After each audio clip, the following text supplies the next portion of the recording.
So I finished up my trip with Will and Aaron and Marshall, and I got a campsite here at Lake Leo, and I kind of wanted something a little bit more traditional, regular campsite with bathrooms and table and stuff, because we've been roughing it for a couple of days, and I picked the campsite at the very end of the cul-de-sac, and it's kind of out here by itself. But there's a campsite a little ways over that way. There was just a bunch of kids screaming and hollering. I was sitting here reading my book, my new book that I got from Robert Alley, and I heard some branches breaking behind me. I didn't really think that much about it. I kind of, I turned my phone camera on and, looked behind me with it and didn't see anything. Didn't think anything about it. I kept reading my book. A few minutes went by, and I heard something big move through and break a couple of branches, and I actually saw it like as it passed through an open spot, but I couldn't tell what it was. It could have been a deer. I walked down to the lake earlier and jumped a deer. So it could have been a deer. It could have been a bear. But Will was telling me there's also been sightings in this area. So how funny would it be if, all this time I've spent out in the field looking, and then, kind of on my day off, where I'm sitting here in my shorts and flip-flops reading my book, a Sasquatch walked right by me. Anyway, I walked over. There's a fence that goes, I must be at the edge of the property. There's a fence that goes along here, and I walked over to it and was looking over there trying to see if I could see anything, and it's too tall for me to crawl over, and it's barbed wire. If it was a little shorter, I might actually hop over it, but I was standing looking out toward where I heard the noise, and I did a huff, like whoo. And as soon as I did a huff, the pine cone fell out of the tree behind me, hit the ground. It scared the hell out of me. So I don't know.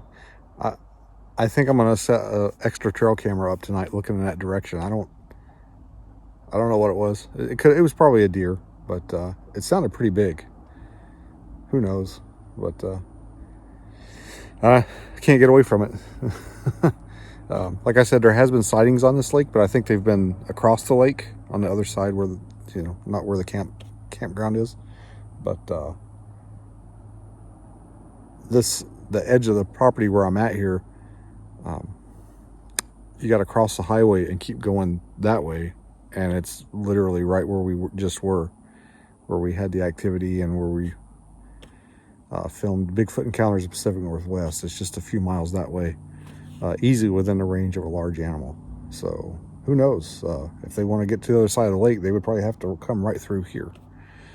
I'll just set out an extra camera or two tonight and see what happens. I wasn't really planning on doing any real squatching tonight, but I might bust out the flea or two and keep an eye on that fence line. But I don't know. I try to get away and they drag me back in.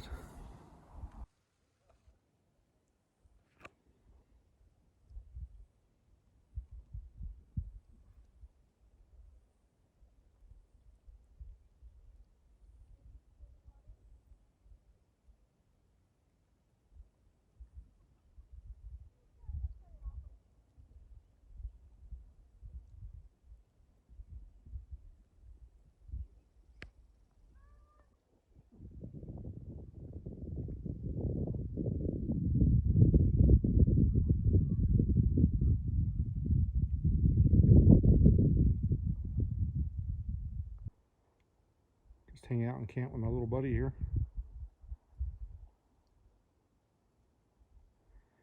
He's pretty cool.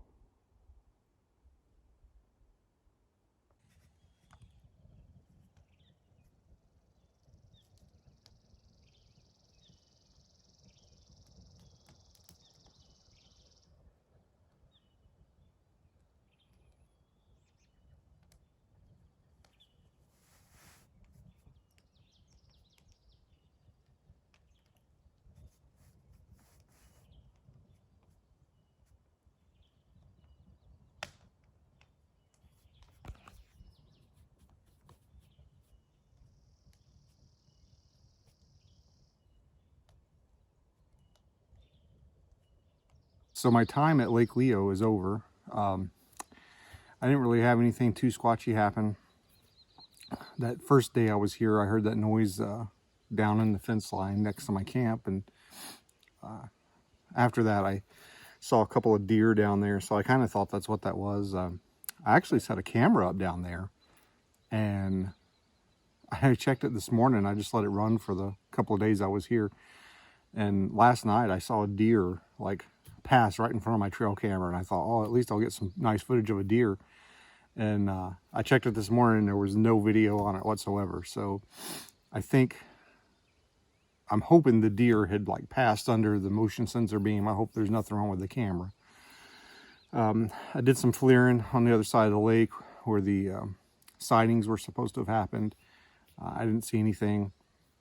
It's a really nice lake, though. It's a really nice place to come and recreate. I took my chair down to the water yesterday and dipped my feet in the water, and had a couple of drinks and just enjoyed myself. It was a nice day. It was really warm. It's about 7:30 in the morning. It's already probably almost 70, 80 degrees. It's going to be really hot today. It's supposed to be in the hundreds. So I am going to take a much needed rest and go get a hotel room with some air conditioning and take a shower and maybe do a little laundry, because things are getting a little ripe. I've been out in the field now for, I think, about a week, so almost a week, and so I need to recharge and regroup, and then I think I'm gonna head back up to Gypsy Meadows and see about casting that track. Since I'm already so close to Colville, I think I'm gonna run and see if I can get some casting material. And I think I'm gonna run up there and try and cast it tomorrow. Supposedly it'll be back open. And I think what I'm gonna do is I'm gonna put a couple of cameras up around there, and then go pick them up Tuesday evening, and then Wednesday I'm headed back to Spokane, ready for my trip home. So I think that's the game plan, unless something major happens to change that. Will texted me on my inReach and let me know that he's going to be sending me some audio from our recent trip out, and I think he said it was pretty creepy. So I can't wait to hear that later today. I'm sure I'll do a video about that. We'll let you guys in on it, see what happened. But I'm excited about that. And I'm excited about going back up to Gypsy Meadows and hopefully casting that track. I'm hoping it's still there. It just didn't work out that day that I found it, that I could get it cast. It wouldn't have been logistically possible, I don't think. So I'm really looking forward to get back up there and taking another crack at it. And then I'm really, really looking forward to a shower.